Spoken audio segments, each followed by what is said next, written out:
Nogometni klub Celje ima novega pomočnika trenerja po Zoranu Zeljkoviću, ki je v prvem delu sezone pomagal Dušanu Kosiću. Ima Celje, kot sem dejal, novega pomočnika. Jasmin Jerič. Jasmin, najprej dobrodošli tu na stadionu z dežele.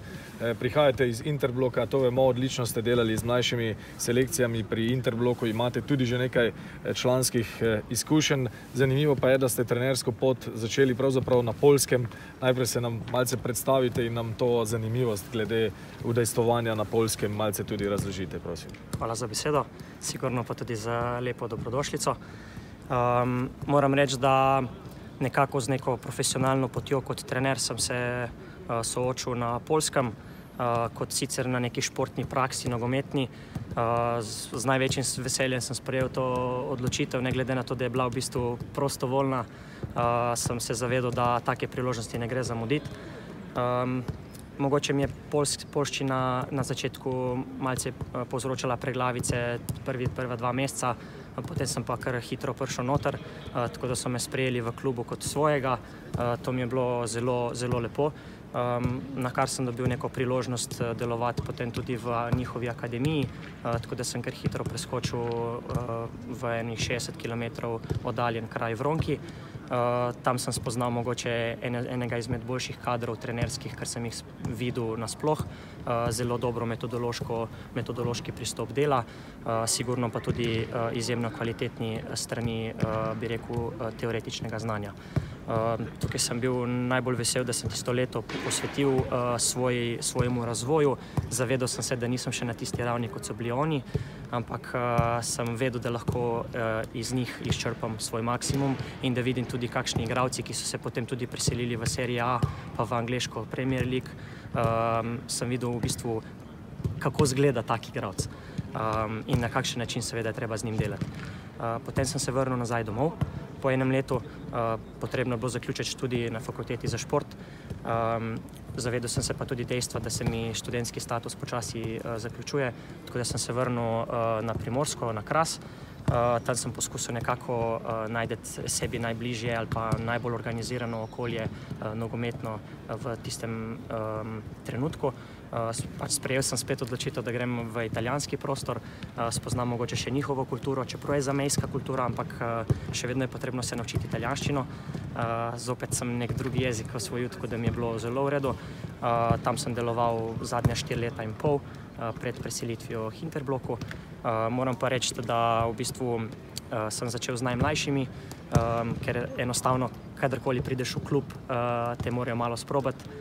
Bil sem seveda priložnosti vesel, da sem lahko izkoristil svoje, bi rekel, pluse, ki jih lahko potem prikažem tudi na igrišču z mladimi, na kar po enih 2 letih so spoznali, da je neko stvar treba tudi zamenjati v članskem moštvu. Sicer se je zgodila situacija, kakor se je. Dobil sem priložnost, da v bistvu pridem na mesto pomočnika glavnega trenerja članske ekipe, tako da sem zadnje 2 leti deloval kot pomočnik glavnega trenerja v Kras Repen. Deloval sem zopet stališča tudi mogoče kot učitelj, kot nek pedagog, psiholog, nisem bil samo izključno trener, torej je bilo potrebno malce bolj široko razmišljati. To mi je zelo všeč v končni fazi, tako da sem recimo po teh 2 letih sprejel odločitev, da se poslovim od tega položaja, čeprav je bilo nedvomno zelo dobro glede na svojo starost, ampak sem se pač odločil, da naredim korak naprej. Grem mogoče se približam, tako da greva skupaj, se preseliva z mojo punco, tako da sem prišel bliže Ljubljani. In kar je bilo najbolj pomembno je to, da sem sprejel odločitev, da poskušam najti neko sredino, kjer bom lahko bil tudi kot glavni trener. Seveda sem bil dosti pozen, tako da rešitev nekih velikih ni bilo. Sem pa dobil priložnost v NK Interblok, ki mi je v bistvu omogočil tudi možnost delovanja kot glavni trener v selekcijah v 13 in v 15. Seveda ena v MNZ, ena pa v NZS ligi.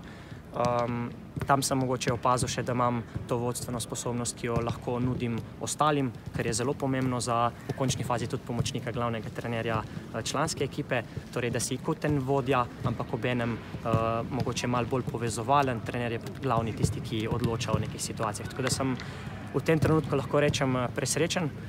Situacija se je sicer odvila zelo hitro, nepričakovano moram reči. ker sem se določene stvari dogovoril v klubu, da bom sam pri sebi ostal, ampak ko sem dobil to priložnost, sem malo prespal, sem rekel, nimam druge izbire, kot da sprejmem to. Spoznal sem že dejstvo, da trenerski štab sem malce poznal, kar je zelo pomembno za to, da sem se odločil in privolil v to odločitev.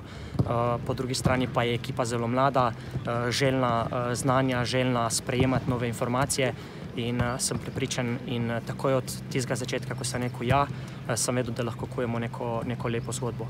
Kaj bo seveda čas prikazal, je čist stvar različnih faktorjev, ampak delo na igrišču je pa izjemnega pomena za njihov razvoj. Tako da ne glede na to, da je to Celje, da ni to Ljubljana, torej da se moram voziti, je to nekaj, kar sem spoznal že v preteklem klubu, v Krasu sicer, kjer sva skupaj z glavnim trenerjem se vozila na treninge in v bistvu debatirala o samem procesu. In tukaj je v bistvu zgodba podobna in res sem vesel, da sva se tako hitro ulovila z Dušanom Kosičem in jaz mislim, da bova z nekim primernim sodelovanjem in skupnimi močmi prišla, seveda tudi z igralčevimi pomočmi, prišli do nekega pozitivnega zaključka. Jasmin, zdaj vas že čaka trening, fantje vas čakajo. Hvala lepa za vse in veliko sreče. Hvala tudi vam. Nasvidenje.